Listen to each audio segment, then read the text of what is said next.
Picture yourself in a place of perfect calm.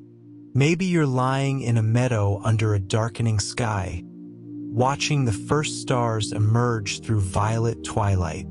Or perhaps you're in a comfortable room, wrapped in soft blankets, with only the gentle sound of your own breathing to keep you company. The day's demands have fallen away. There's nowhere you need to be, nothing you need to do. In this moment, you're simply here, aware, conscious of your own existence in the quietest and most peaceful way. Tonight, we're going to explore one of the most profound mysteries in all of science: consciousness itself. What is this awareness you're experiencing right now? How does the 3-pound universe inside your skull create the vivid, felt experience of being you? As we drift through these questions together, let each fact, each discovery, each theory wash over you like gentle waves. There's no need to grasp at them or hold them tightly. Just let them flow through your mind, soothing and settling your thoughts, until awareness itself softly dissolves into the embrace of sleep. The architecture of awareness. When you close your eyes and settle into stillness, something remarkable is happening inside your brain. Roughly 86 billion neurons are engaged in an intricate dance of electrical and chemical signals, creating the interior universe of your conscious experience. Neuroscientists have spent decades searching for what they call the neural correlates of consciousness, trying to understand which specific patterns of brain activity give rise to that ineffable quality of being aware. The journey to understand consciousness through neuroscience began in earnest in the latter decades of the 20th century, when technological advances finally allowed researchers to peer inside the living, thinking brain. Before this era, consciousness was considered too mysterious, too subjective, too philosophical to be studied scientifically. The brilliant Francis Crick, who helped discover the structure of DNA, turned his attention to consciousness in his later years, helping to legitimize this once taboo subject for serious scientific inquiry. What researchers have discovered is both illuminating and humbling. Consciousness doesn't arise from a single spot in the brain, no special consciousness center that switches on awareness like a light bulb. Instead, it emerges from the coordinated activity of multiple brain regions working together in precise, dynamic patterns. Think of it like an orchestra where consciousness is the music itself, emerging not from any single instrument, but from the harmonious interplay of many players following the same score. The thalamus, a walnut-sized structure nestled deep in the center of your brain, plays a particularly crucial role. Sometimes called the brain's relay station, the thalamus acts as a gatekeeper, determining which sensory information reaches your conscious awareness and which remains in the background. Right now, as you read these words or listen to this narration, your thalamus is actively filtering the vast flood of sensory data flowing into your nervous system, allowing only a tiny fraction to rise into conscious experience. You're probably not aware of the pressure of the surface beneath you, the temperature of the air on your skin, or the subtle sounds of your environment until attention is drawn to them. The thalamus has been quietly deciding what deserves your conscious attention and what doesn't. Spread across the outer surface of your brain, the cerebral cortex creates the rich content of consciousness. Different regions of the cortex specialize in different aspects of experience. Visual cortex at the back of your head processes what you see. Auditory cortex along the sides processes sounds. The prefrontal cortex just behind your forehead handles complex thinking, decision-making, and that sense of being a self who chooses and acts. When these regions communicate effectively with each other and with the thalamus, consciousness flourishes in all its complexity. One of the most fascinating discoveries in consciousness research involves what's called the default mode network. This network of brain regions becomes active when you're not focused on any particular external task, when your mind wanders and you find yourself lost in thought. The default mode network lights up when you think about yourself, when you remember past events, when you imagine future possibilities, or when you try to understand what others might be thinking or feeling. It's the neural foundation of your inner mental life, that constant stream of thoughts and reflections that constitutes your experience of being a continuing self across time. During activities that demand external attention, the default mode network quiets down. Other networks take over, specialized for the task at hand.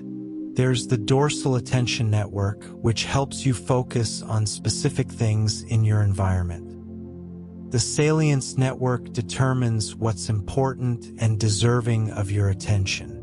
The frontoparietal control network orchestrates high-level cognitive functions.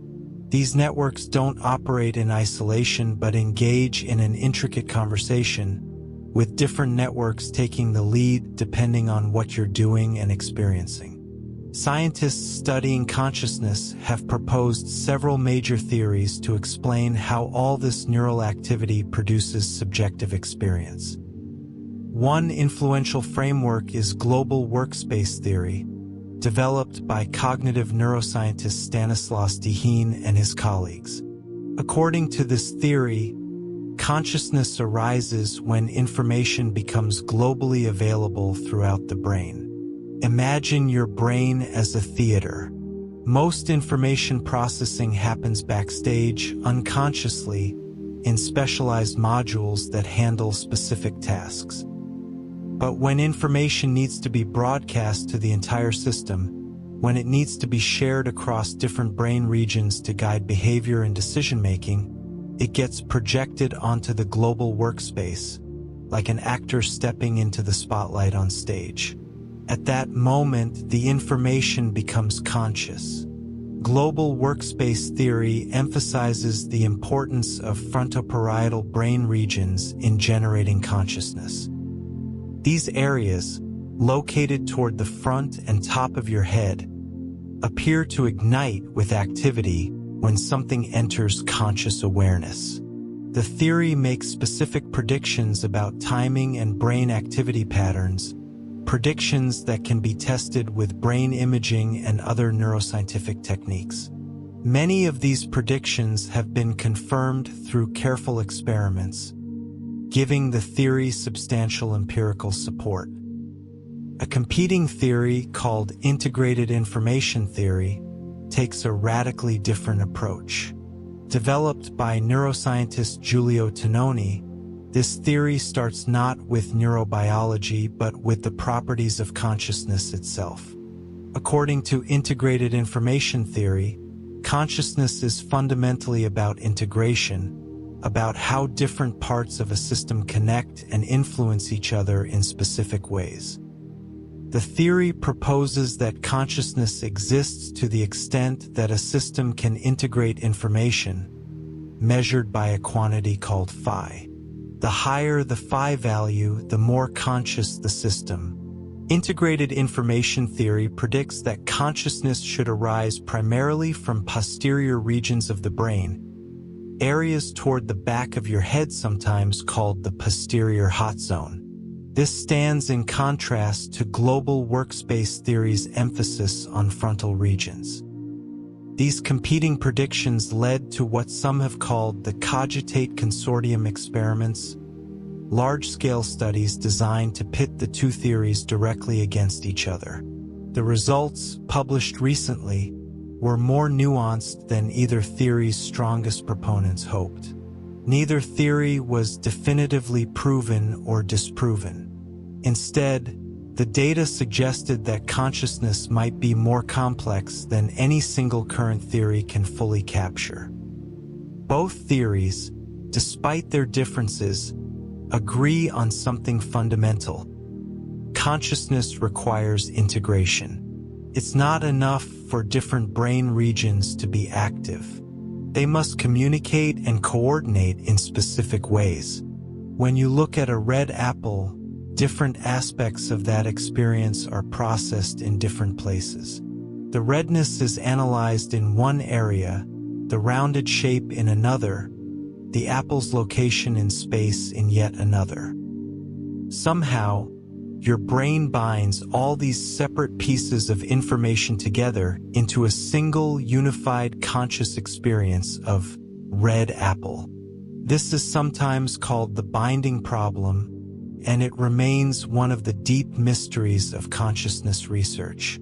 The philosopher David Chalmers famously distinguished between the easy problems and the hard problem of consciousness.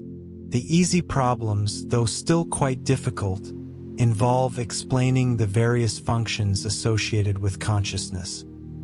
How the brain discriminates stimuli, integrates information, reports on mental states, focuses attention, controls behavior. These problems are amenable to standard scientific methods and have seen significant progress. The hard problem is explaining why and how all this physical processing in the brain gives rise to subjective experience at all. Why doesn't all this information processing just happen in the dark, without any accompanying feeling of what it's like? Why is there something it feels like to be you, to see red, to feel pain, to hear music? This question has puzzled philosophers and scientists for centuries, and many believe it remains fundamentally unresolved. Some researchers argue that the hard problem is, in principle, unsolvable by science because subjective experience can never be fully captured by objective, third-person descriptions. Others insist that as we learn more about the brain, the hard problem will gradually dissolve, revealed as a confusion rooted in our current limited understanding. Still others propose that consciousness might require new physics, new laws of nature beyond what we currently know, to be fully explained. What everyone agrees on is that consciousness is real. You are experiencing something right now as you encounter these words. The reality of that experience is indubitable, and that experience depends intimately on what's happening in your brain. Damage to specific brain regions produces specific alterations in consciousness. Injuries to the posterior parietal cortex can eliminate the conscious experience of particular types of sensations while leaving other aspects of awareness intact. Damage to the prefrontal cortex can impair executive functions, leaving a person conscious but unable to plan, decide, or control their behavior effectively. The neural architecture underlying consciousness is astonishingly complex, with multiple networks and regions contributing different ingredients to the overall experience of being aware. And remarkably, all of this machinery continues operating, though in different modes, even when you sleep. Your brain never truly rests, never completely shuts down. It transforms, shifts into different patterns and rhythms, creating entirely new forms of consciousness that we call dreams. The sleeping mind. As you settle deeper into relaxation now, your brain is preparing for one of its most extraordinary transformations. The transition from waking consciousness to sleep is not a simple shutting off of awareness, but a journey through multiple distinct states, each with its own characteristic patterns of brain activity and its own quality of experience. Sleep unfolds in cycles throughout the night, each cycle lasting roughly 90 to 110 minutes. Within each cycle, you pass through different stages, from light sleep to deep sleep and into the enigmatic state called REM sleep, where dreaming is most vivid. Modern sleep science recognizes several distinct stages, each identifiable by characteristic patterns on an electroencephalogram, which records the electrical activity of your brain. As you begin to fall asleep, you enter stage 1, a transitional phase that lasts just a few minutes. Your brain waves slow down from the alpha rhythms of relaxed wakefulness to theta rhythms.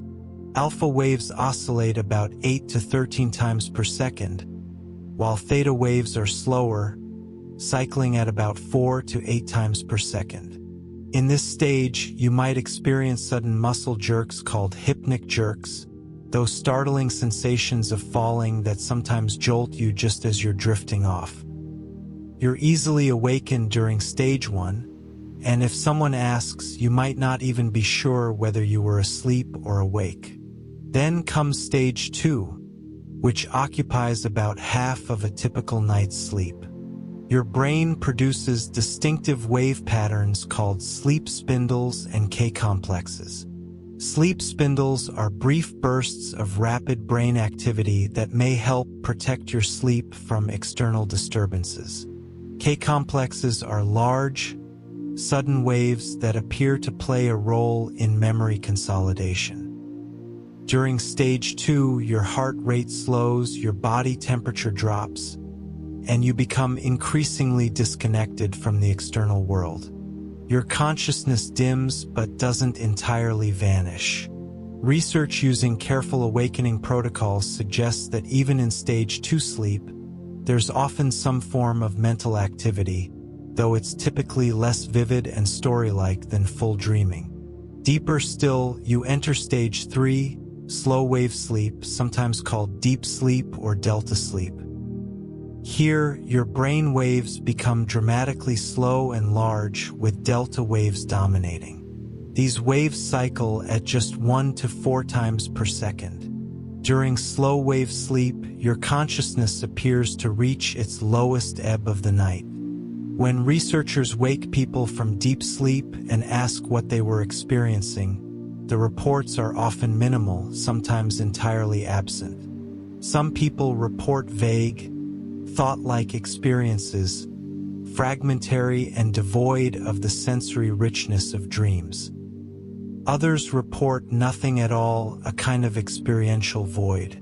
Yet even in deep sleep, your brain remains highly active. The slow waves of delta sleep reflect synchronized oscillations of millions of neurons, alternating between firing and silence in a coordinated rhythm.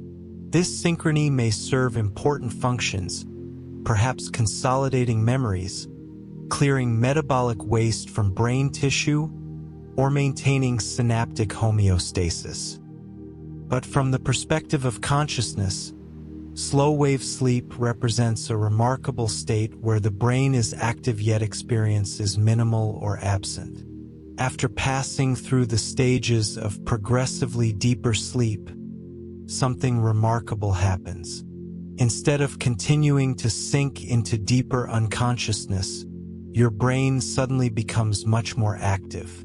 You enter REM sleep, named for the rapid eye movements that characterize this stage. Your brain waves resemble those of waking consciousness, fast and desynchronized. Yet you remain asleep, disconnected from the external world and paralyzed so that you don't act out your dreams. REM sleep is the state most consistently associated with vivid narrative dreaming. When people are awakened from REM sleep, they report dreams about 80 to 90% of the time. These dreams tend to be elaborate, filled with sensory detail, emotional content, and storylines that, however bizarre, seem to make sense while you're experiencing them. You see images, hear sounds, feel emotions, sometimes even experience tastes or smells, all generated entirely within your brain without any corresponding external stimuli. The neuroscience of dreaming has revealed fascinating insights about which brain regions contribute to dream experiences. During REM sleep, parts of the brain that process visual information become highly active, perhaps explaining the vivid visual imagery of dreams. The amygdala, which processes emotions, shows increased activation, potentially accounting for the often intense emotional quality of dreams. Meanwhile, the prefrontal cortex, which handles logical thinking and reality monitoring, becomes relatively deactivated. This may explain why dreams often violate the laws of physics, why impossible things seem perfectly normal, and why you don't recognize you're dreaming until you wake up. Recent research has identified what scientists call the posterior hot zone in the back of the brain as particularly important for dreaming. This region, which includes parts of the parietal, temporal, and occipital cortices, appears to be crucial for generating dream consciousness. When this area shows decreased low-frequency activity and increased high-frequency activity during sleep, people are much more likely to report dreaming when awakened. This finding aligns with integrated information theory's prediction that consciousness depends primarily on posterior brain regions rather than frontal areas. Remarkably, the specific content of dreams can sometimes be predicted from patterns of brain activity. In groundbreaking experiments, researchers used machine learning algorithms to decode what people were dreaming about based on their brain scans. After training these algorithms on brain activity patterns associated with viewing different images while awake, scientists could identify with better-than-chance accuracy whether someone was dreaming about faces, buildings, objects, or different types of scenes. The same neural patterns that represent these categories when you're awake appear to be reactivated during dreams. This suggests something profound.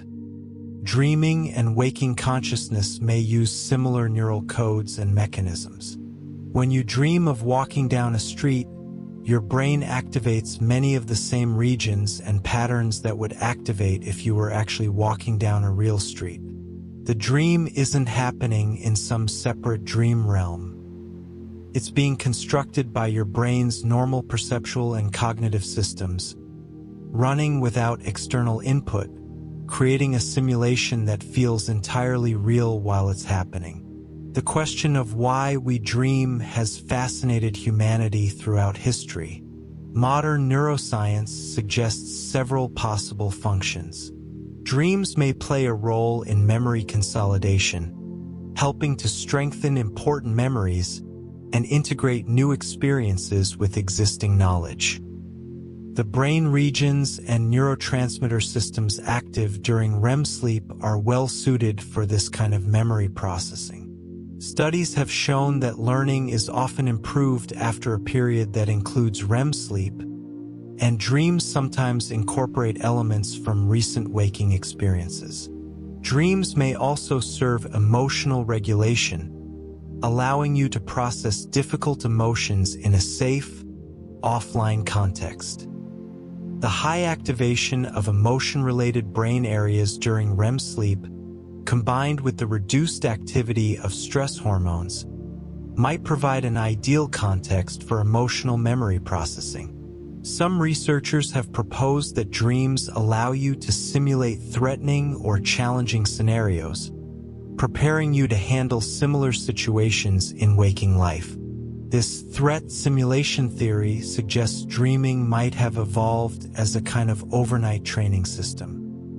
Others emphasize the random, seemingly purposeless aspects of dreams and suggest they may be epiphenomenal, mere byproducts of other sleep processes without their own specific function. Perhaps dreams are the subjective experience that accompanies the brain's housekeeping activities during sleep, the felt quality of neural maintenance procedures, necessary in themselves but not because of the conscious experiences they generate.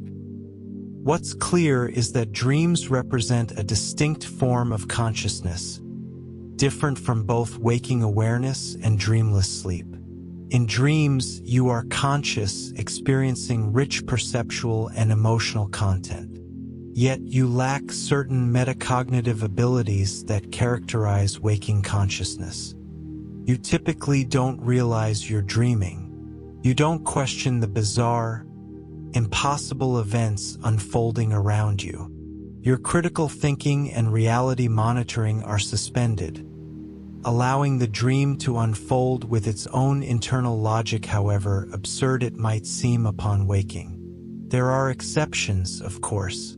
Some people experience what's called lucid dreaming, where you become aware that you're dreaming while the dream is still happening. Lucid dreamers can sometimes exert control over their dreams, intentionally deciding what to do or where to go within the dream world.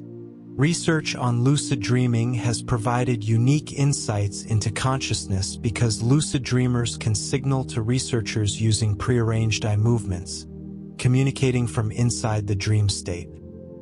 These studies have shown that lucid dreams are indeed a distinct state, with characteristic brain activity patterns that differ from both regular dreaming and waking consciousness. The boundary between waking and sleeping consciousness is not as sharp as we often assume. As you drift off to sleep, you pass through a state called hypnagogia, where elements of dreaming begin to mix with fading waking awareness. You might experience vivid images, hear voices or sounds, feel strange bodily sensations, all while remaining partially aware that you're falling asleep. Similarly, upon waking, you pass through a state called hypnopompia, where dreams linger even as external reality begins to reassert itself. These transitional states blur the boundary between sleeping and waking consciousness, revealing that these aren't entirely separate modes but perhaps different points along a continuum. Throughout the night, as you cycle through different sleep stages, your consciousness transforms in remarkable ways. Sometimes it's minimal or absent, as in deep slow-wave sleep. Sometimes it's vivid and immersive, as in REM sleep dreams. Sometimes it's fragmentary and thought-like. These variations show that consciousness is not all or nothing but comes in degrees and varieties. The sleeping brain demonstrates that awareness can be modified, modulated, and transformed in fundamental ways while still preserving some form of experience. One of the enduring mysteries of sleep consciousness is why we remember so few of our dreams. Most dreams are forgotten within minutes of waking, if they're remembered at all. Some people claim they never dream, but sleep laboratory studies reveal that everyone dreams regularly. The issue is memory, not experience. Several factors contribute to dream amnesia. The neurotransmitter norepinephrine, which is important for memory formation, is absent during REM sleep. The prefrontal cortex, crucial for encoding new memories, is relatively deactivated. And the transition from sleeping to waking involves a dramatic shift in brain states that may disrupt the consolidation of dream memories. Yet occasionally, a dream persists in memory with unusual vividness, sometimes lasting for years or even a lifetime. These memorable dreams often have intense emotional content or occur just before waking, when the brain is transitioning back toward waking patterns of activity. They remind us that even though most of our dreams are forgotten, the experiences were real when they occurred. For those moments during the night, the dream was your entire reality, as real and present as waking life seems now. The more we learn about sleep and dreaming, the more we realize how active and important these states are. Sleep is not a passive state of inactivity, but an active process serving vital functions for brain health, memory, learning, and emotional well-being. And within sleep, consciousness persists in transformed but genuine ways, creating inner experiences that are sometimes fragmentary and forgettable, sometimes vivid and meaningful, but always revealing something profound about the nature of awareness itself. Time in the mind's eye. As you rest here, time might seem to slow down, to stretch out like honey flowing from a spoon. Or it might seem to rush past so that minutes feel like moments. This subjective experience of time is one of consciousness's most fascinating and puzzling features. Time is not just something that exists out there in the world, measured by clocks and calendars. It's also something you experience directly, something that consciousness constructs from moment to moment. The philosophical study of time consciousness has a long history. In the late 19th and early 20th centuries, phenomenologists like Edmund Husserl carefully analyzed how we experience temporal flow. Husserl noticed something remarkable. Even though each moment is fleeting, consciousness somehow grasps extended events as unified wholes. When you hear a melody, you don't just hear one note at a time, completely isolated from what came before. Somehow, consciousness retains the just past notes and anticipates the not yet sounded notes, binding them together into the experience of a melody. Husserl called this the structure of time consciousness, involving retention, presentation, and pretension.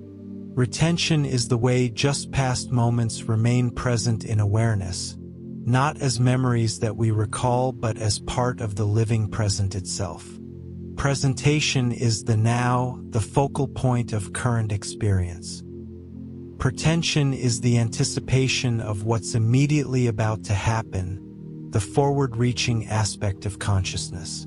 Together, these three aspects create what Husserl called the living present, a thickness to the now that encompasses a span of time rather than a knife-edge instant. Modern neuroscience has begun to uncover the brain mechanisms underlying this temporal structure of consciousness. The subjective present, often called the specious present, appears to last somewhere between a few hundred milliseconds and a few seconds.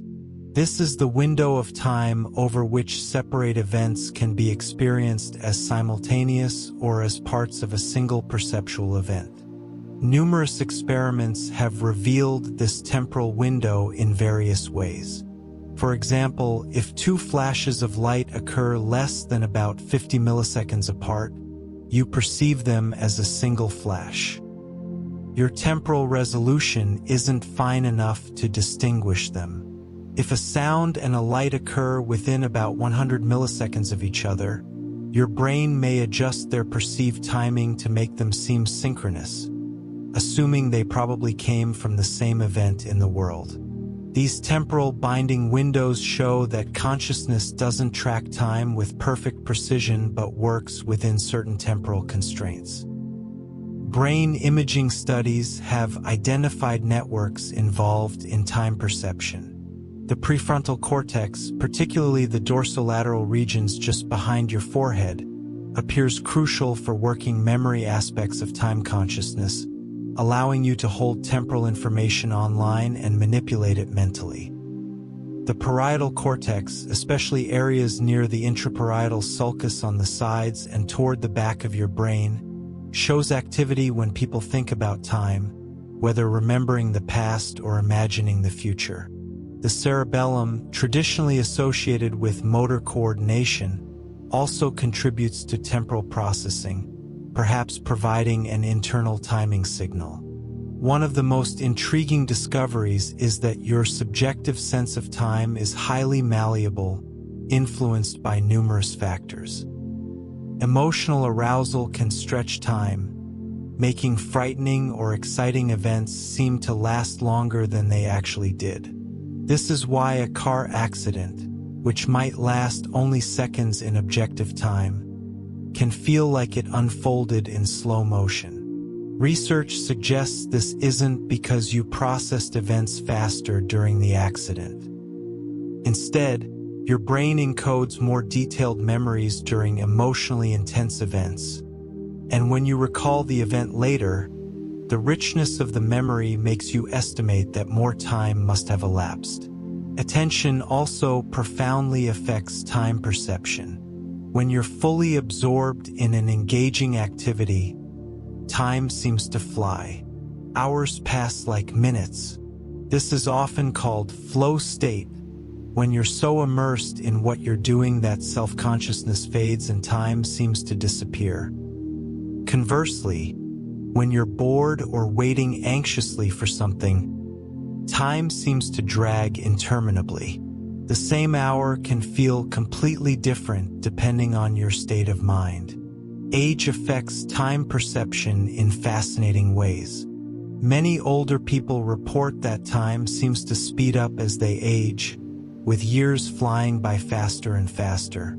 Several explanations have been proposed for this phenomenon. One is the proportional theory. A year represents a smaller fraction of your total life as you get older, so it feels proportionally shorter. Another explanation involves the novelty of experiences. Children and young people encounter many new experiences, each requiring detailed processing and encoding. Later in life, as experiences become more routine and familiar, less detailed encoding is required, and this may compress the subjective sense of time. The way your brain processes information also influences time perception through what's called the oddball effect. If you're viewing a rapid sequence of similar images and suddenly a very different image appears, that unusual image will seem to last longer than the others, even though all images were displayed for the same duration. Your brain processes the unexpected image more thoroughly, and this additional processing creates the illusion of temporal expansion. Drugs and altered states of consciousness can dramatically distort time perception. Cannabis users often report that time slows down, with seconds feeling like minutes. Psychedelic drugs can produce even more profound temporal distortions, where the normal flow of time seems to dissolve altogether, leaving a timeless, eternal present. These drug-induced alterations reveal how dependent our ordinary time sense is on specific patterns of brain chemistry and neural activity. During meditation, particularly in advanced practitioners, the subjective sense of time can shift significantly. Some meditators report that long sessions feel much shorter than they actually were, with hours passing in what feels like minutes. Others report the opposite, a rich, expanded sense of the present moment where time seems to slow down and deepen. These contradictory reports might reflect different types of meditation practice or different aspects of temporal experience being altered. The relationship between time consciousness and self-consciousness is profound. Your sense of being a continuing self depends fundamentally on being able to connect past, present, and future in coherent ways. You are the same person who existed yesterday and will exist tomorrow because consciousness can stretch across time, remembering the past and anticipating the future while remaining anchored in the present. Without this temporal structure, personal identity would dissolve into a series of disconnected moments. Mental time travel, as psychologists call it, is a remarkable cognitive ability. You can project yourself backward in time, re-experiencing past events with considerable sensory and emotional detail. You can project yourself forward, imagining future scenarios and feeling anticipatory emotions about events that haven't happened yet and may never happen. Brain imaging studies reveal that remembering the past and imagining the future activate remarkably similar networks of brain regions, including the hippocampus, medial prefrontal cortex, and parietal regions. This overlap suggests that episodic memory and future thinking may rely on similar constructive processes. When you remember a past event, you're not playing back a perfect recording. Instead, you're reconstructing the experience from various stored pieces of information, filling in gaps and details.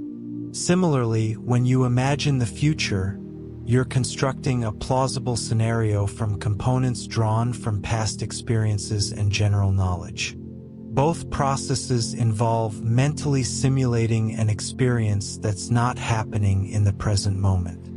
Some neuroscientists have proposed that consciousness evolved primarily for this purpose, to enable mental time travel. The ability to learn from past experiences and plan for future contingencies provides enormous adaptive advantages.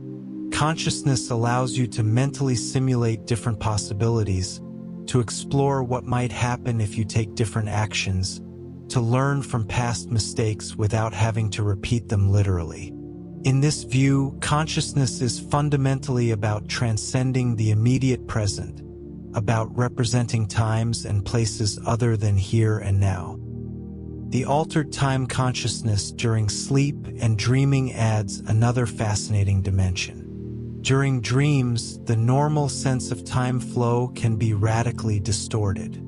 Dream narratives might seem to unfold over hours or days, yet occur within a few minutes of REM sleep.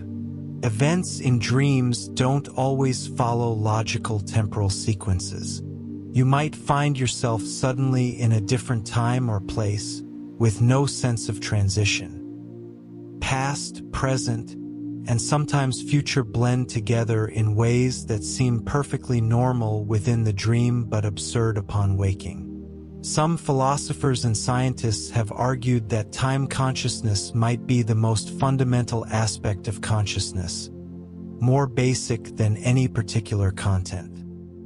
Without some form of temporal structure, without the ability to connect successive moments into a continuous flow, there could be no coherent experience at all, just a disconnected series of instantaneous snapshots.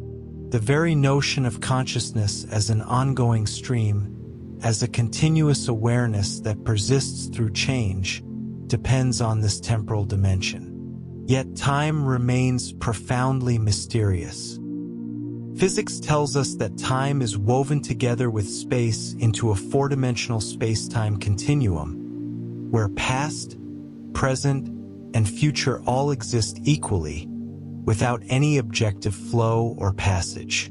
The felt experience of time flowing, of the present moment advancing from past toward future, may be an illusion created by consciousness itself, a way our brains organize information rather than a fundamental feature of physical reality. Some physicists even suggest that time might be emergent, arising from more fundamental, timeless laws rather than being a primary component of the universe. As you lie here now, your consciousness is constructing time moment by moment. The present feels immediate and real, but it's already slipping into the past even as new moments arise. Your awareness spans a brief window integrating just past, present, and just about to be into a unified experience. And as you drift toward sleep, this temporal structure will transform. The coherent flow of waking time will dissolve into the strange temporality of dreams, where cause and effect, before and after, lose their usual meanings. In deep sleep, time consciousness may fade entirely, leaving only the timeless darkness of dreamless rest. ## Section 4. The quantum question. In the quiet depths of your cells, beneath the level of molecules and atoms, something extraordinary might be happening. Some scientists propose that consciousness doesn't emerge merely from the classical physics of neurons firing and chemicals flowing across synapses, but from quantum mechanical processes occurring at the most fundamental scales of biology. This is one of the most controversial and fascinating ideas in consciousness research, a theory that bridges the microscopic quantum world with the macroscopic experience of awareness. The story begins with a simple but profound observation. Consciousness seems to have properties that are difficult to explain using only classical physics. Our subjective experience feels unified and whole, yet it's supposed to arise from billions of separate neurons. We seem to have genuine choices and free will, yet classical physical systems are deterministic, with each state following necessarily from prior conditions according to fixed laws. Some aspects of understanding and consciousness appear to be non-computational, resistant to algorithmic description, yet classical computers can perform any computable function. In the 1980s and 90s, physicist Roger Penrose began developing these ideas into a scientific theory. Penrose argued that human consciousness involves non-computable processes, types of information processing that couldn't be performed by any digital computer following an algorithm, no matter how sophisticated. He based this argument partly on Gödel's incompleteness theorems in mathematics, which show that there are true mathematical statements that cannot be proved within any given formal system. Penrose suggested that human mathematicians can somehow recognize these unprovable truths, implying that human understanding transcends algorithmic computation.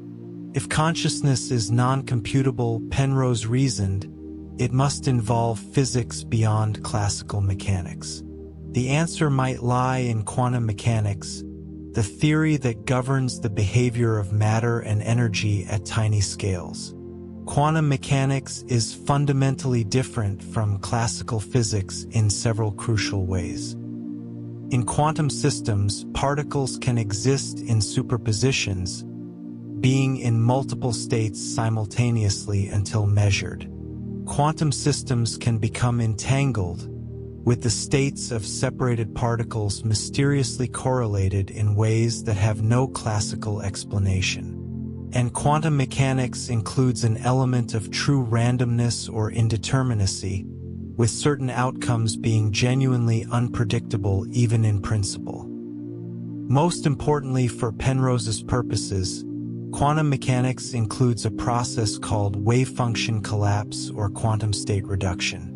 According to standard interpretations of quantum mechanics, when a quantum system is measured, its wave function, which describes all the possible states it might be in, suddenly collapses to a single definite state. This collapse is often presented as fundamentally random, but Penrose proposed something different: objective reduction.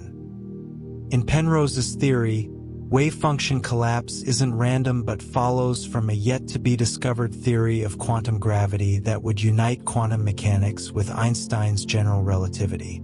According to objective reduction, quantum superpositions become unstable when they involve sufficient mass energy, and they spontaneously collapse to definite states according to fundamental physical principles. Penrose suggested that this objective reduction process might be the physical basis of moments of conscious experience, with each collapse corresponding to a discrete moment of awareness. But where in the brain could quantum processes occur in a stable enough way to influence consciousness? Neurons are relatively large, warm, wet structures. Quantum effects typically require isolation from environmental disturbances, which is why quantum computers must be cooled to near absolute zero. The warm, chaotic environment of the brain would seem to cause rapid decoherence, the destruction of quantum superpositions through interaction with the environment. This is why most neuroscientists dismissed quantum theories of consciousness as implausible. This is where anesthesiologist Stuart Hameroff entered the story. Hameroff had been studying microtubules, tiny cylindrical structures found inside cells, including neurons. Microtubules are part of the cytoskeleton, providing structural support and serving as tracks along which molecules and organelles are transported within cells. But Hameroff noticed that microtubules have interesting properties that might make them suitable for quantum processing. Microtubules are made of proteins called tubulins arranged in a geometric lattice. Each tubulin protein can exist in different conformational states, slightly different shapes that might be able to represent information like bits in a computer. The regular, crystalline structure of microtubules might protect quantum states from rapid decoherence, at least for brief periods. And microtubules are connected into networks that extend throughout neurons and might even link different neurons through gap junctions, providing a substrate for quantum coherence at larger scales than individual molecules. In the mid-1990s, Penrose and Hameroff joined forces to develop what they called orchestrated objective reduction, abbreviated as orchestra or theory. According to orchestra, or consciousness arises from quantum computations in microtubules, with orchestrated quantum superpositions that grow until they reach the threshold for objective reduction, at which point they collapse to generate moments of conscious experience. The theory proposes that consciousness occurs in discrete moments, roughly 40 times per second, each moment corresponding to an objective reduction event. The theory was met with considerable skepticism from both neuroscientists and physicists. Neuroscientists pointed out that there's no clear evidence that microtubules play any significant role in consciousness. Synaptic transmission and neural firing patterns seem perfectly adequate to explain information processing in the brain without invoking quantum effects. The theory seemed to add unnecessary complexity without clear explanatory benefits. Physicists questioned whether quantum coherence could survive long enough in the warm, wet environment of the brain to play any functional role. Calculations suggested that decoherence would occur in femtoseconds or picoseconds, far too quickly for quantum states to influence neural processing, which happens on millisecond timescales. The theory seemed to require conditions that simply couldn't exist in biological tissue. However, in subsequent years, several developments have kept orchestra or theory alive as a possibility worth considering. First, evidence has accumulated that quantum effects can indeed occur in biological systems under certain conditions. Photosynthesis, for example, appears to use quantum coherence to achieve its remarkable efficiency in capturing light energy. Birds' magnetic navigation seems to rely on quantum entanglement in certain proteins in their eyes. These discoveries show that biology is not incompatible with quantum effects and that evolution can harness quantum mechanics for functional purposes. Second, experiments have shown that anesthetic drugs bind to microtubules at clinically relevant concentrations. Since anesthetics erase consciousness in a reversible way, this binding might be relevant to understanding how consciousness depends on microtubule function. Hameroff and colleagues have argued that anesthetics might work partly by preventing quantum processes in microtubules, though this remains controversial and alternative explanations exist. Third, theoretical work has suggested that certain types of quantum states might persist longer in biological environments than initially calculated. If microtubules can maintain quantum coherence for even milliseconds rather than femtoseconds, that might be sufficient for functional relevance. Some researchers have proposed that microtubules might create a protected environment for quantum states through various mechanisms, though this remains speculative. The theory has also been refined and developed in various ways. Some versions propose that quantum effects in microtubules don't directly create consciousness but rather influence neural processing in ways that affect conscious states. Other versions focus on quantum entanglement between microtubules in different neurons, suggesting that consciousness might depend on quantum correlations spanning the brain. Still others emphasize the potential for microtubules to perform quantum computation, processing information in ways that classical neural networks cannot.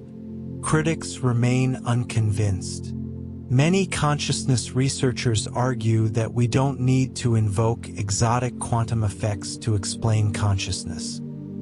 Classical neural computation seems entirely adequate, and quantum theories introduce unnecessary complications. The theory also faces the criticism that it doesn't really solve the hard problem of consciousness. Even if quantum processes occur in microtubules, why would those quantum processes be accompanied by subjective experience? The explanatory gap remains. Yet orchestra or theory raises profound questions that deserve consideration. If consciousness does involve quantum processes, it might explain some puzzling features of subjective experience. The unity of consciousness, the way diverse information comes together into a single, integrated experience, might reflect quantum entanglement binding separate neural processes. The element of free will, the sense that our choices are genuinely open rather than predetermined, might reflect genuine quantum indeterminacy rather than mere ignorance of determining factors. The richness and creativity of consciousness might depend on quantum computation exploring vast spaces of possibilities simultaneously. The theory also connects consciousness to fundamental physics in provocative ways. If objective reduction is the physical basis of conscious moments, then consciousness isn't merely an emergent property of complex neural organization but involves new physics at the boundary between quantum mechanics and general relativity. This would make consciousness a fundamental feature of the universe, potentially present wherever quantum systems undergo objective reduction, not just in brains. Some versions of quantum consciousness theories go even further, suggesting that consciousness might be a fundamental property of quantum mechanics itself, present in some form even at the most basic physical levels. According to such panpsychist interpretations, elementary particles might possess primitive forms of consciousness or proto-consciousness, with human consciousness representing a highly organized and amplified version of something that exists throughout nature. These ideas remain speculative and controversial. Most consciousness researchers focus on classical neural mechanisms and consider quantum theories premature at best. The lack of clear experimental predictions and the difficulty of testing quantum hypotheses in brain tissue have limited the theory's acceptance. Yet the possibility remains tantalizing. As you rest here, the very fabric of spacetime might be fluctuating within the microtubules of your neurons. Quantum waves might be spreading and collapsing, each collapse marking a moment of your conscious experience. The ultimate source of your awareness might lie not in the biochemistry of neurons, but in the deepest foundations of physical reality itself. Whether or not quantum mechanics plays any role in consciousness, the theory has served valuable purposes. It has encouraged researchers to think beyond conventional paradigms, to question assumptions about what kinds of mechanisms might support consciousness. It has bridged communities, bringing physicists, mathematicians, biologists, and philosophers into conversation about consciousness. And it has reminded us that consciousness remains deeply mysterious, that we should remain open to surprising answers to one of the deepest questions in all of science. Meditation and the mindful brain. Picture a person sitting perfectly still, eyes gently closed, breathing softly and steadily. To an outside observer, nothing much seems to be happening. But inside the brain of an experienced meditator, profound changes are underway, changes that neuroscience is only beginning to understand. Meditation represents a remarkable example of how consciousness can intentionally modify itself, how sustained mental practices can reshape the very organ that generates the mind. The scientific study of meditation began in earnest in the 1970s and 80s, when researchers started bringing meditators into laboratories to measure their brain activity and physiological states. Early studies revealed that meditation produces distinct patterns of brain waves. During focused attention meditation, where the meditator concentrates on a single object such as the breath, alpha and theta waves often increase, reflecting relaxed yet alert awareness. During open monitoring meditation, where the meditator maintains broad, non-reactive awareness of whatever arises in experience, gamma waves sometimes increase, associated with heightened perception and cognitive integration. These initial findings were interesting but limited. Brain waves tell us about overall patterns of electrical activity, but not about the specific brain regions and networks involved. The development of brain imaging technologies like functional magnetic resonance imaging revolutionized meditation research by allowing scientists to see which areas of the brain become more or less active during meditation, and, even more importantly, how regular meditation practice changes brain structure over time. One of the most consistent findings is that meditation affects the default mode network, that set of brain regions active during mind-wandering and self-referential thought. In experienced meditators, the default mode network shows decreased activity during meditation. This makes intuitive sense. Meditation involves reducing mind-wandering, letting go of the constant stream of thoughts about yourself, your concerns, your plans, and memories. The quieting of the default mode network reflects this shift from narrative, self-focused thinking to direct, present-moment awareness. Even more remarkably, long-term meditation practice appears to produce lasting changes in default mode network connectivity. The regions of the default mode network remain connected, but their patterns of interaction with other brain networks shift. Some studies suggest that experienced meditators show increased connectivity between the default mode network and regions involved in attention and cognitive control.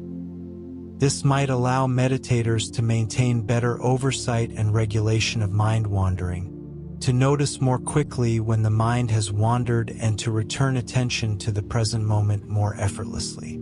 The prefrontal cortex, particularly the dorsolateral and medial prefrontal regions, shows interesting changes with meditation practice. These areas are involved in attention control, emotion regulation, and metacognition, the ability to observe and understand your own mental states. Studies have found that meditation practice is associated with increased thickness and gray matter density in these prefrontal regions. Gray matter consists primarily of neuronal cell bodies and dendrites, so increased gray matter suggests more or denser neural tissue in these areas. The anterior cingulate cortex, a region involved in attention, error detection, and conflict monitoring, also shows structural changes in meditators. This region wraps around the front part of the corpus callosum, the massive bundle of fibers connecting the brain's two hemispheres. The anterior cingulate cortex helps you notice when your attention has wandered and helps you redirect it back to your intended focus. Enhanced functioning of this region might explain meditators' improved ability to maintain sustained attention and to recognize when the mind has drifted. Perhaps most intriguingly, meditation appears to affect the insula, a region of cortex buried deep within the lateral sulcus between the frontal and temporal lobes. The insula plays a crucial role in interoception, your awareness of your body's internal states.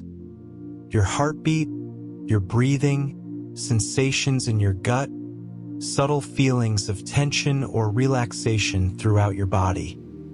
The insula helps create what neuroscientists call the embodied sense of self, your feeling of existing as a physical being in the world.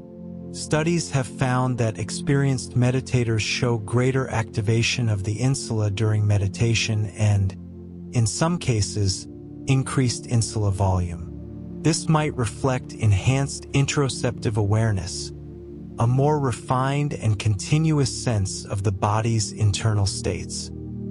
Many forms of meditation explicitly involve attending to bodily sensations, particularly the breath, so it makes sense that brain regions supporting body awareness would be enhanced.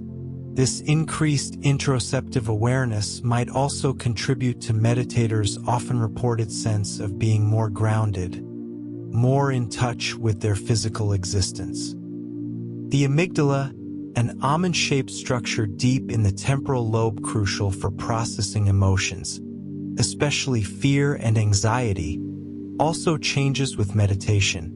Several studies have found that regular meditation practice is associated with decreased amygdala volume and reduced amygdala reactivity to emotional stimuli. When meditators view disturbing or emotionally charged images, their amygdalas show less activation than non-meditators. This might explain why meditation is associated with reduced anxiety and improved emotional regulation. These amygdala changes correlate with subjective reports of reduced stress and increased emotional balance. Importantly, the changes aren't just present during meditation itself, but persist into everyday life. The brain changes from meditation practice appear to generalize, affecting how you respond to experiences throughout your day, not just during formal practice. The hippocampus, critical for memory formation and spatial navigation, also shows structural changes in meditators. Increased gray matter concentration in the hippocampus has been reported in several studies of long-term meditators.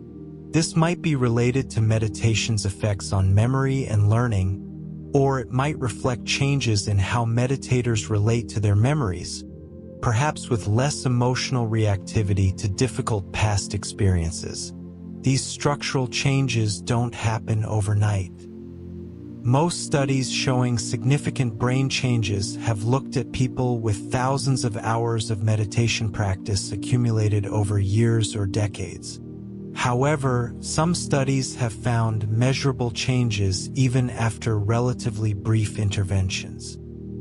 An 8-week mindfulness-based stress reduction program, involving about 30 minutes of daily meditation, has been shown to produce increases in gray matter concentration in regions including the hippocampus and posterior cingulate cortex, along with decreases in amygdala gray matter. The mechanisms by which meditation produces these structural brain changes involve neuroplasticity, the brain's ability to reorganize itself by forming new neural connections and modifying existing ones. When you repeatedly engage in meditation practice, you're repeatedly activating certain brain networks and patterns of activity. Following the principle that neurons that fire together wire together, these repeated activations strengthen connections within meditation-relevant networks and potentially grow new synapses and dendrites. Meditation might also affect neurogenesis, the birth of new neurons. For many years, scientists believed that neurogenesis didn't occur in adult brains, that you were born with all the neurons you'd ever have. But research has shown that neurogenesis does occur in certain brain regions, particularly the hippocampus, throughout life. Activities that enhance neurogenesis include physical exercise, learning, and enriched environments. Some evidence suggests that meditation might also promote hippocampal neurogenesis, though this remains an active area of research. At the molecular level, meditation appears to affect gene expression. Studies have found that meditation can alter the expression of genes involved in inflammation, stress response, and cellular aging. A single session of meditation has been shown to change the expression of genes in immune cells, reducing pro-inflammatory genes and increasing genes involved in immune cell development. These effects might contribute to meditation's health benefits, which extend beyond mental well-being to physical health. Different types of meditation produce somewhat different patterns of brain activity and potentially different long-term changes. Focused attention meditation, where you concentrate on a single object like the breath, primarily engages brain networks involved in sustained attention and cognitive control. Open monitoring meditation, where you maintain broad awareness without focusing on any particular object, engages somewhat different networks related to awareness and monitoring of mental events. Loving kindness meditation, where you cultivate feelings of compassion and goodwill, activates brain regions involved in emotional processing and theory of mind. Advanced meditators sometimes report profound alterations in their normal sense of self and reality. Some describe experiences of non-dual awareness, where the usual distinction between subject and object, between self and other, seems to dissolve into a unified field of awareness. Others report experiences of boundless spaciousness, where consciousness seems to extend infinitely beyond the boundaries of the body. Some traditions cultivate experiences of emptiness, recognizing the constructed, impermanent nature of all experiences and the lack of a fixed, independent self. Neuroscientists are beginning to study these advanced meditative states. Research on very experienced meditators has found unusual patterns of brain activity during these states. For example, studies of meditators experiencing non-dual awareness have found reduced activity in brain regions typically involved in self-referential processing and in maintaining boundaries between self and other. The parietal cortex, which helps create your sense of existing as a bounded entity located in space, shows decreased activity. This might correspond to the felt sense of self-boundaries dissolving. The study of meditation is revealing that consciousness is far more malleable than we typically assume. Your ordinary waking consciousness, with its constant internal chatter, its focus on self, its reactive emotions, is not the only mode available. Through sustained practice, consciousness can be transformed in systematic ways. Attention can be sharpened and stabilized. Emotional reactivity can be reduced. The sense of self can be de-emphasized or even temporarily dissolved. And these changes aren't just temporary states during meditation, but can become lasting traits, stable alterations in how you experience moment-to-moment life. This has profound implications for understanding consciousness. If consciousness can be deliberately modified through mental training, this suggests that many features of ordinary consciousness that seem fixed or given are actually constructed and conditional. The neuroscience of meditation is showing us that the brain is remarkably plastic, responsive to experience even in adulthood, capable of significant reorganization based on mental practices. As you rest here now, you might notice the quality of your own awareness. Is your mind chattering with thoughts, or is it relatively quiet? Are you identified with your thoughts and feelings, or do you have some sense of observing them from a slight distance?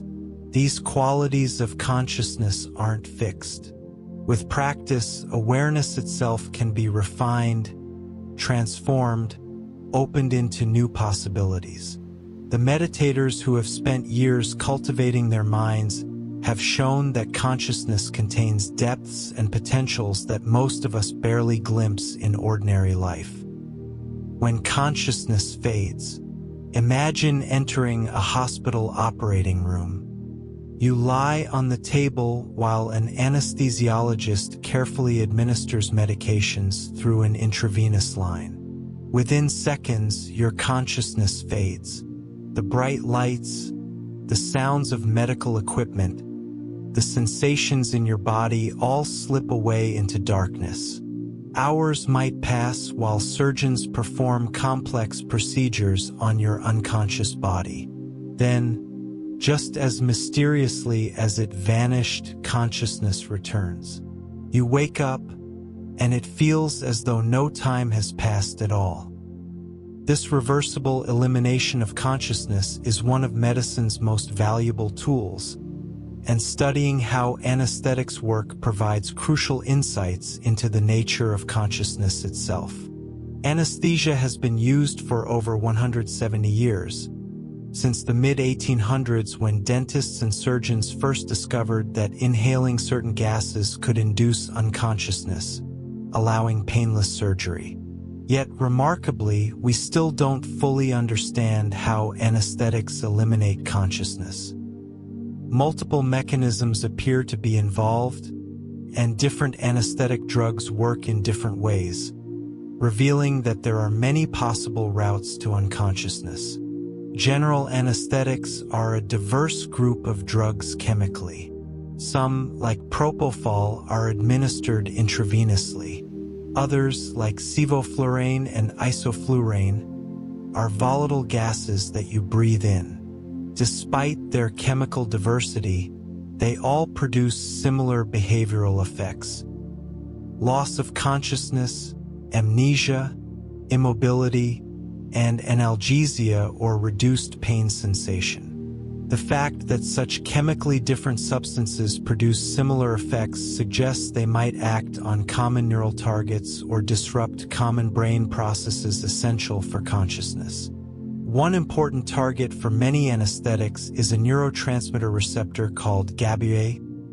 GABA, or gamma-aminobutyric acid, is the brain's primary inhibitory neurotransmitter. When GABA binds to GABA receptors on neurons, it typically makes those neurons less likely to fire, reducing neural excitability. Many anesthetic drugs enhance GABA's effects, making GABA receptors more sensitive to GABA or keeping them open longer. This increases inhibition throughout the brain, reducing overall neural activity. However, simply increasing inhibition everywhere doesn't fully explain anesthesia. If it did, anesthetics would affect all brain regions equally, just turning down the volume uniformly. But research shows that anesthetics have selective effects, affecting some brain regions and networks more than others. Particularly affected are regions involved in maintaining consciousness and integrating information across the brain. The thalamus, that crucial relay station mentioned earlier, is strongly affected by many anesthetics. During anesthesia, thalamic neurons show altered firing patterns, becoming less able to relay information effectively to the cortex. This disrupts thalamocortical communication, the constant back-and-forth signaling between thalamus and cortex that appears essential for conscious states. Without effective thalamocortical communication, consciousness cannot be sustained even if individual cortical regions remain somewhat active. Anesthetics also disrupt connectivity between different cortical regions. During consciousness, different parts of the cortex maintain dynamic patterns of communication, with information flowing between regions in coordinated ways. Brain imaging studies of anesthetized patients show that this cortical connectivity breaks down under anesthesia. Different regions become more isolated, less able to share information. This fragmentation of cortical networks might be crucial for eliminating integrated conscious experience. The prefrontal cortex appears particularly sensitive to anesthetic effects. Even at doses that don't yet eliminate consciousness entirely, anesthetics reduce prefrontal activity and impair prefrontal functions like working memory, attention control, and metacognition. This is consistent with theories emphasizing the importance of frontoparietal networks for consciousness. As these networks are progressively disrupted, consciousness fades. Interestingly, anesthetics don't eliminate all brain activity. Even under deep anesthesia, neurons continue firing, and certain types of brain oscillations persist or even become more prominent. What changes is the organization and coordination of activity. Instead of the complex, dynamic patterns characteristic of consciousness, brain activity under anesthesia becomes simpler and less integrated. Large, slow waves sweep across the cortex in synchrony, similar to the slow waves seen in deep sleep but often even more pronounced. This has led to the idea that anesthetics work by disrupting the balance between integration and differentiation in the brain. Conscious states require a specific balance. Different brain regions must be able to function somewhat independently, processing different types of information and maintaining differentiated activity patterns. Yet they must also integrate this information, communicating and coordinating to create unified experience. Anesthetics might tip this balance, either by making everything too synchronized and undifferentiated or by fragmenting networks so integration becomes impossible. Different anesthetics work through somewhat different molecular mechanisms, yet they produce similar macroscopic effects on brain network organization. This suggests that consciousness depends on maintaining certain types of network dynamics, and there are multiple ways to disrupt those dynamics. Some anesthetics primarily enhance inhibition through GABA receptors. Others block excitatory receptors that respond to glutamate, the brain's primary excitatory neurotransmitter. Still others affect potassium channels, changing neurons' electrical properties directly. The dose-dependent effects of anesthetics are revealing. At low doses, anesthetics produce mild sedation, reducing anxiety and making you feel relaxed but still fully conscious. As the dose increases, you might become confused and disoriented, your thinking clouded. Higher doses produce loss of responsiveness. You don't respond to spoken commands, though you might still react to strong stimuli like pain. At still higher doses, even responses to painful stimuli disappear. Throughout this progression, different components of consciousness are lost at different points. Awareness is typically lost before memory formation is completely abolished. This means there's a window where you might briefly regain some awareness during surgery but then have no memory of it afterward. This phenomenon, called intraoperative awareness, is rare but deeply unsettling for patients when it occurs. It reveals that consciousness and memory, though related, can be dissociated under certain conditions. Anesthetics also affect time perception in interesting ways. When you wake from anesthesia, it feels like no time has passed. There's a subjective discontinuity, a jump from the moment you lost consciousness to the moment you regained it, with nothing in between. This is different from sleep, where dreams and fragmentary experiences fill the night even if you don't fully remember them. Under anesthesia, there seems to be a genuine absence of experience, what philosophers call a phenomenal gap. This experiential gap provides one of our clearest examples of what it means for consciousness to be completely absent rather than merely reduced or altered. The transition into and out of anesthesia is not always abrupt. Sometimes there are brief, fragmentary experiences as consciousness fades or returns. Patients sometimes report hearing voices or feeling sensations as they're going under or waking up. Though these reports are usually vague and dreamlike, The boundaries between consciousness and unconsciousness appear somewhat fuzzy, with possible intermediate states where experience is present but severely degraded. Research on anesthesia has contributed to our understanding of consciousness in multiple ways. It shows that consciousness depends on specific types of neural organization and activity patterns, not just on neurons being active per se. It reveals that consciousness is not all or nothing but has components that can be selectively altered. Awareness, memory formation, response to stimuli, and subjective sense of time can all be affected independently to some degree. Anesthesia also demonstrates that consciousness is not a passive state but requires active neural processes to be maintained. If you simply reduce overall brain activity, consciousness doesn't smoothly fade but rather fragments and collapses. This aligns with the idea that consciousness is an achievement, something the brain actively constructs through coordinated network activity, rather than a default state that's simply present whenever the brain is active. The mechanisms of anesthetic action continue to be refined. Recent research has explored anesthetics' effects on microtubules, those same structures featured in quantum theories of consciousness. Some anesthetics bind to tubulins in microtubules at clinically relevant concentrations, leading to speculation that interference with microtubule function might contribute to consciousness loss.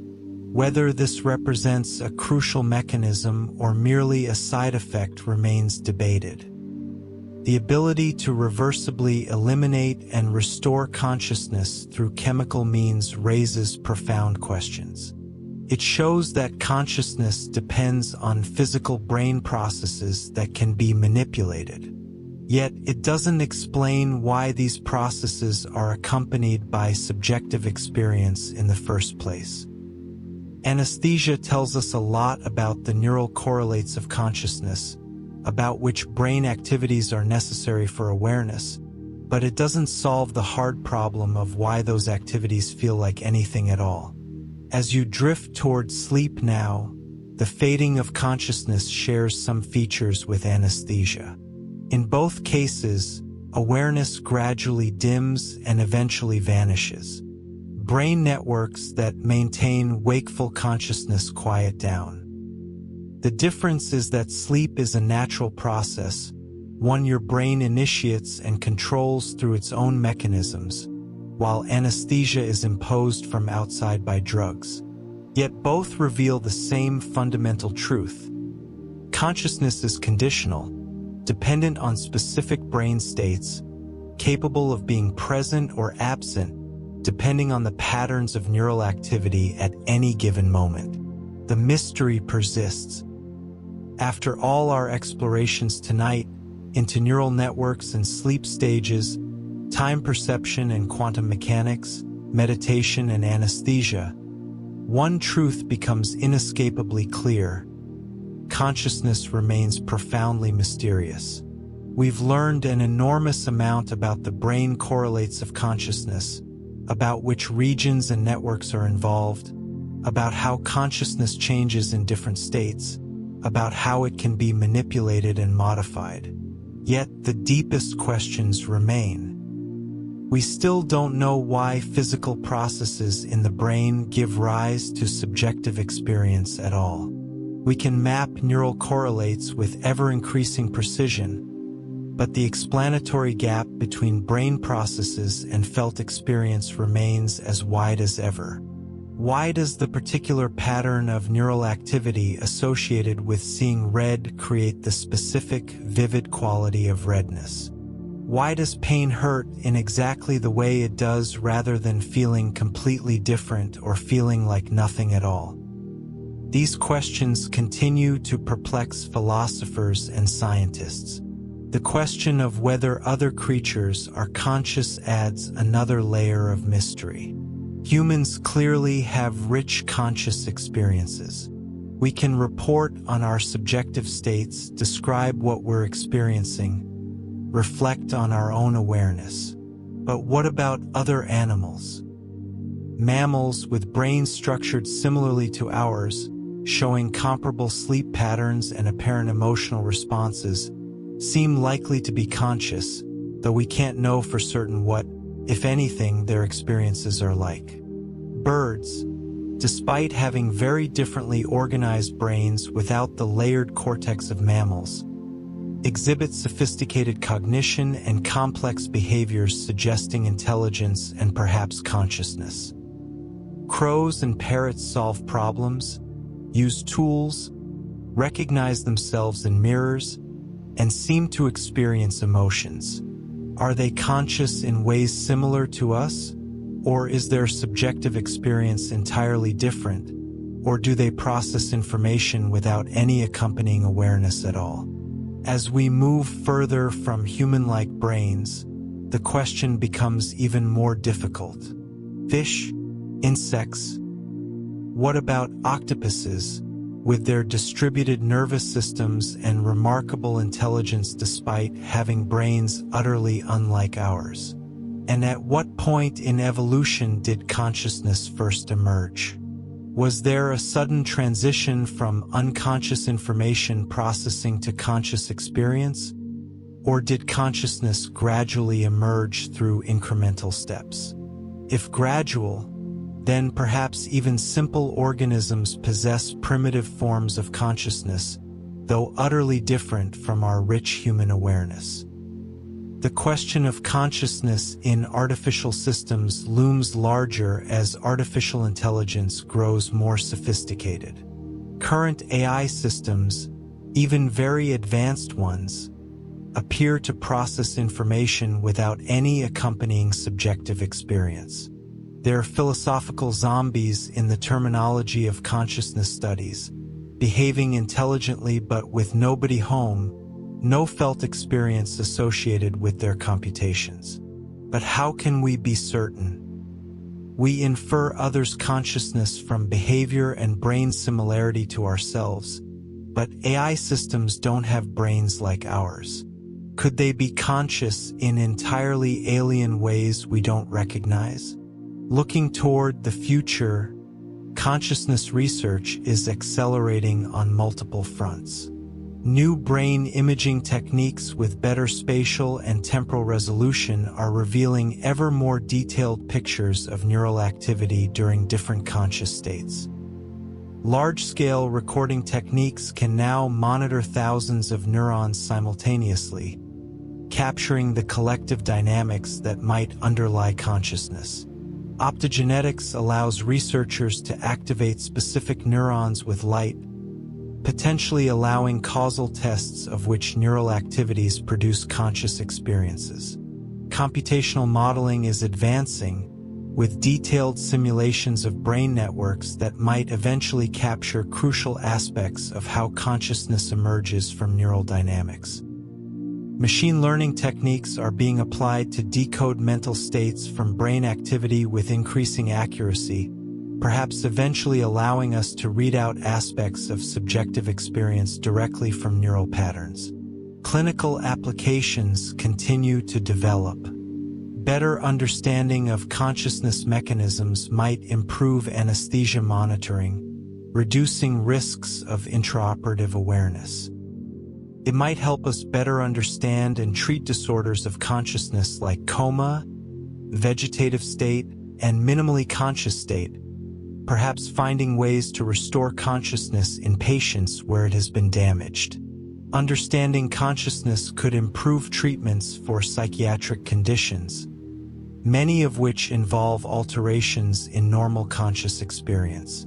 Yet even with all this progress, fundamental mysteries persist.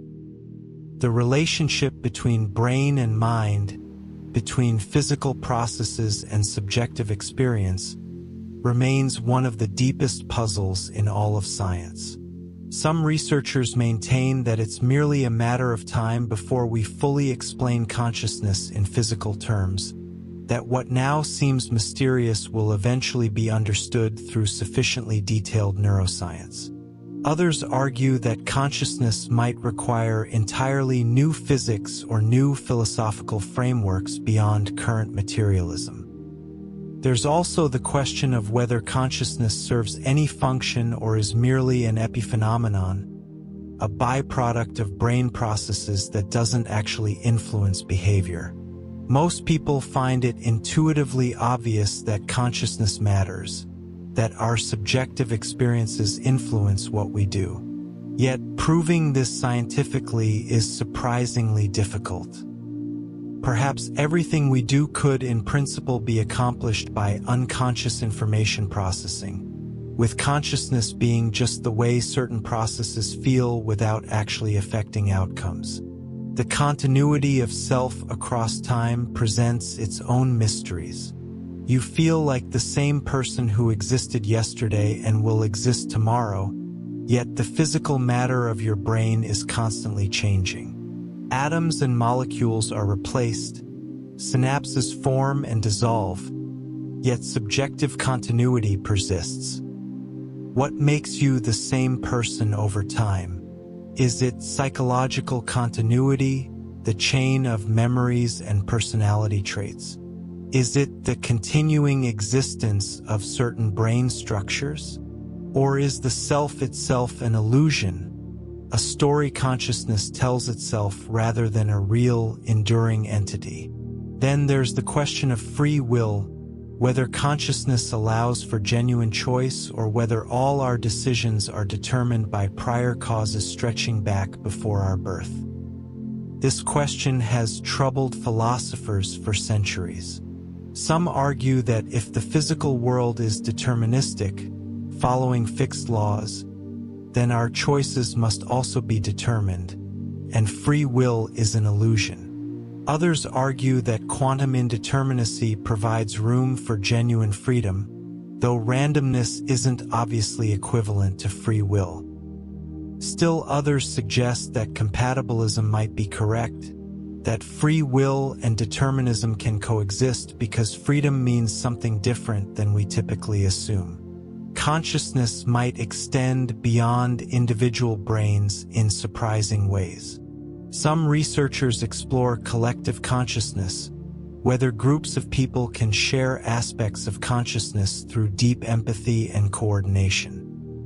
Others investigate whether consciousness might be a fundamental property of the universe present in some form everywhere, with human consciousness being a particularly complex manifestation of something universal. These ideas remain speculative and controversial, but they remind us how much remains unknown. What we do know is that consciousness is the most intimate aspect of our existence. Everything you've ever experienced, everything you've known or felt or thought, has occurred within consciousness. Your entire life has been lived from the inside, as patterns of subjective experience flowing through time. Understanding consciousness isn't just an abstract scientific problem. It's an inquiry into the very nature of your existence, into what it means to be you. The fact that consciousness remains mysterious after decades of intensive research doesn't mean we've failed. It means we're grappling with questions that are genuinely deep, questions that reach to the foundations of reality itself. Every answer raises new questions. Every discovery reveals new depths to explore. The mystery isn't a sign of ignorance to be eliminated, but a reflection of how profound and fundamental consciousness truly is. As you lie here now, your consciousness is performing its usual miracle, taking neural activity, patterns of electrical and chemical signals flowing through billions of cells, and transforming them into your subjective experience of this moment. The mechanism remains mysterious even as we learn more about it each year. You are the mystery experiencing itself, awareness becoming aware of its own mysterious nature, drifting into dreams. And so we return to where we began, to you resting quietly, awareness gently flickering like a candle in still air. All the facts and theories we've explored tonight, all the neuroscience and philosophy, all the questions and speculations, these are just ripples on the surface of a deeper mystery. Beneath all the explanations lies the simple, immediate reality of consciousness itself, the felt quality of being here, now, aware. Your consciousness has been with you every moment of your life, so constant and familiar that it's easy to take for granted. Yet it's also the most remarkable thing in your universe, the very possibility of having a universe at all. Without consciousness, there would be no experience, no beauty, no meaning, just atoms and energy arranged in patterns following physical laws. Consciousness lights it all up from within, makes it present, makes it matter. Tonight, as sleep approaches, your consciousness will transform. The external world will fade. The contents of awareness will shift from perceptions of the outer environment to inner images and sensations. The boundaries of self might blur. Logic and consistency will give way to dreams' fluid transformations. You might find yourself in impossible places, doing impossible things, yet it will all seem perfectly natural until you wake and realize how strange it was. This nightly transformation that everyone experiences, this journey from waking through hypnagogia into sleep's various stages, reveals consciousness's remarkable flexibility. The same brain that right now is processing these words, maintaining your sense of being a continuing self located in space and time, will soon be generating dream worlds, creating entire realities from memory and imagination, all while your body lies still. The mechanisms underlying this transformation are becoming clearer through neuroscience. We understand something about the brain regions involved, the neurotransmitters whose levels shift between waking and sleep, the characteristic wave patterns associated with different sleep stages. We can measure and track these processes with increasing precision. Yet knowing the mechanisms doesn't diminish the wonder. If anything, understanding deepens appreciation for how extraordinarily complex and precisely orchestrated these processes are. Your brain knows how to make this transition. It's done it countless times, every night of your life since birth. The systems that regulate sleep and waking operate largely outside conscious control, following ancient rhythms built into your nervous system through millions of years of evolution. You don't need to try to fall asleep. In fact, trying usually makes it harder. You simply need to allow it, to let go of waking consciousness's grip and permit the natural transition to occur. As you settle more deeply now, you might notice thoughts becoming looser, less tethered to reality. Images might flicker through your mind, fragments of memories or pure imagination. Your body might feel heavy, sinking into the surface beneath you, or it might feel weightless, floating. These are signs of the hypnagogic transition, the border between waking and sleeping where consciousness begins its nightly transformation. There's no need to hold onto wakefulness now. All the information we've explored tonight, all these facts about consciousness, can simply drift away. They've served their purpose, occupying your attention, perhaps teaching you something new, but now they can dissolve like mist in morning sun. What remains is just this, just now, just the simple fact of being here, aware for another moment before awareness itself transforms into sleep's alternate realities. The neural networks that maintain wakeful consciousness are beginning to quiet. The default mode network, usually so active with its constant stream of self-referential thoughts and planning, is settling down. The dorsal attention network, which has been helping you focus on these words or this narration, is releasing its grip on external attention. The thalamus, that crucial gatekeeper, is beginning to filter differently, allowing less and less of the external world to reach conscious awareness. Meanwhile, the systems that generate sleep are activating. The ventrolateral preoptic nucleus, a tiny cluster of neurons in your hypothalamus, is releasing GABA and another neurotransmitter called galanin, actively inhibiting the waking systems. It's like a switch being gradually thrown, tipping the balance from waking to sleep. Adenosine, a molecule that accumulates during waking and promotes sleepiness, has been building up all day, and now its pressure towards sleep is becoming irresistible. Your core body temperature has dropped slightly, another signal that facilitates sleep. Your heart rate has slowed. Your breathing has become deeper and more regular. All these physical changes are part of your body's preparation for sleep, part of the intricate orchestration that happens automatically, night after night, without requiring any conscious direction. The pineal gland deep in your brain has been secreting melatonin, the hormone that signals darkness and promotes sleep. Melatonin doesn't create sleep directly but sets the stage, preparing your body and brain for the transition. It's part of your circadian rhythm, that internal biological clock that tracks the day-night cycle and coordinates countless physiological processes with the time of day. As you drift further, consciousness is beginning to release its usual contents.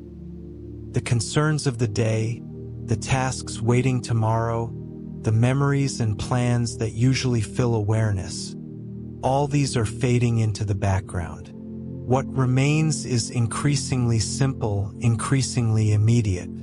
Just the breath, perhaps, just the sensation of the body resting, just a dim awareness of still being here, present, conscious in this gradually simplifying way. Soon, even this minimal awareness will dissolve. You'll cross a threshold where consciousness, instead of monitoring external reality and your place in it, turns inward and begins generating dreams.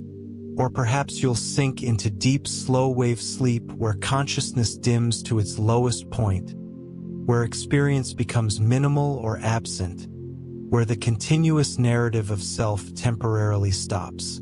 Either way, the journey is natural and safe.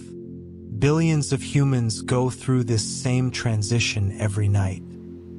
It's one of the most universal and fundamental experiences of being human, this nightly letting go of waking consciousness, this trusting fall into sleep's alternate states. Your brain and body know exactly what to do.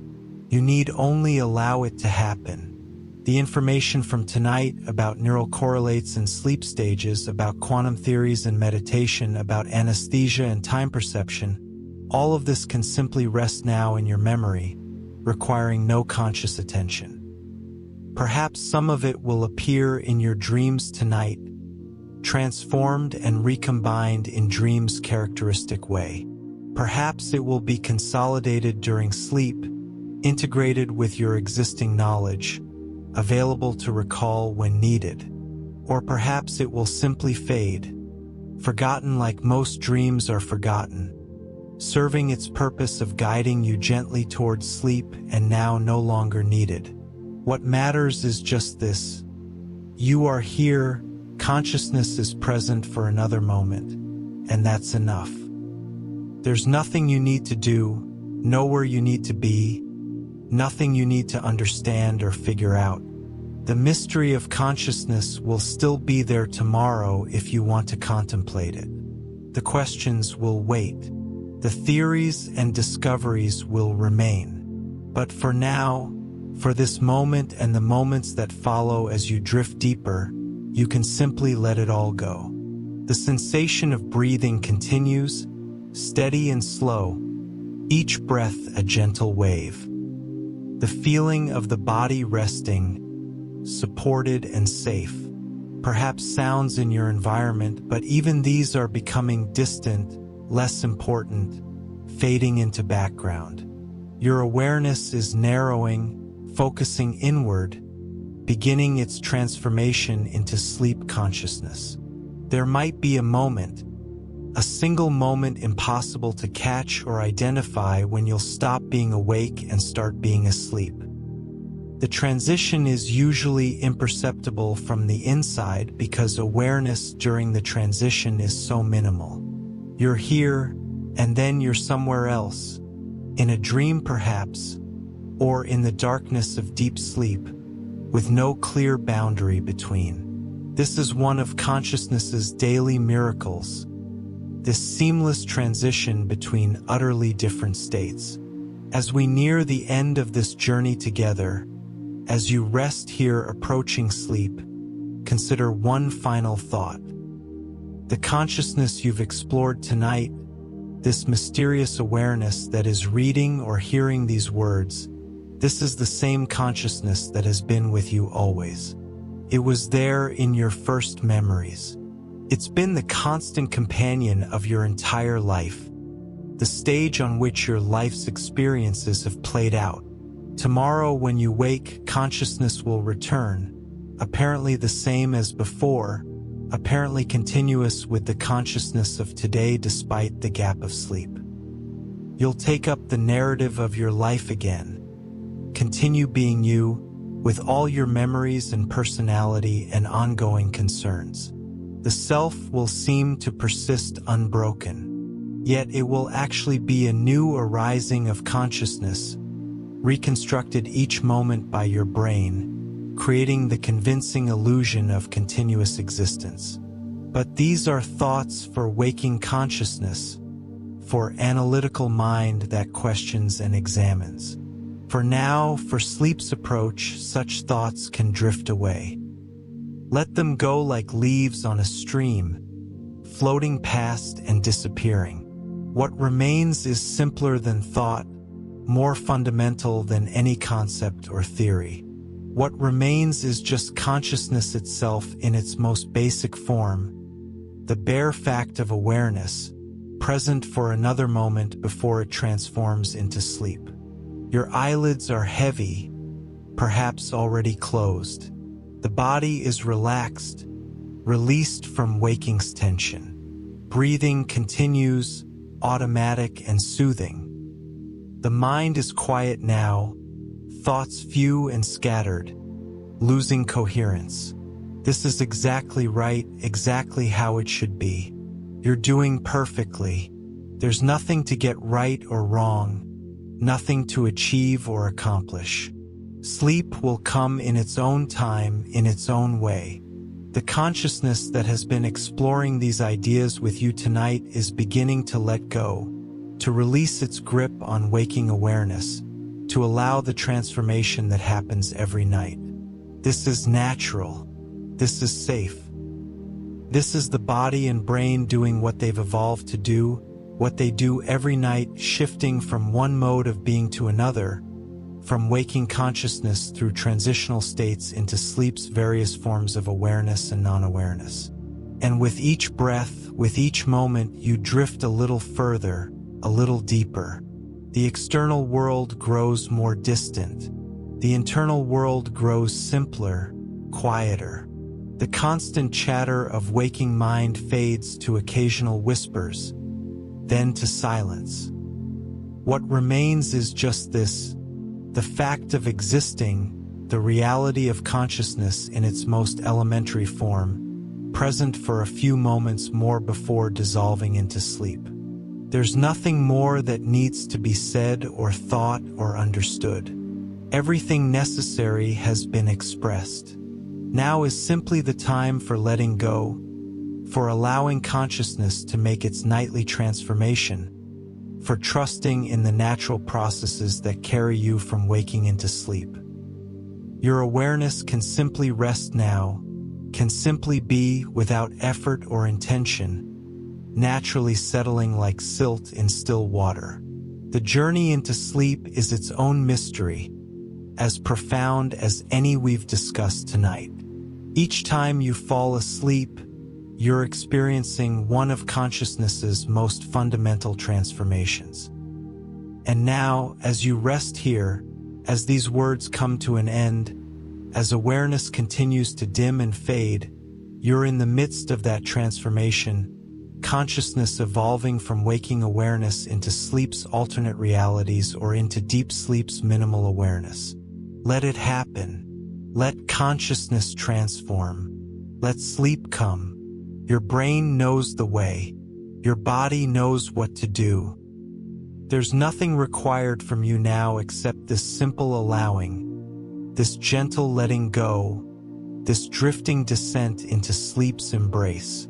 Consciousness has carried you through another day, will carry you through another night, and will return tomorrow. But for now, for these moments, it can simply fade, soften, dissolve into the peaceful darkness of sleep. Rest well in that darkness.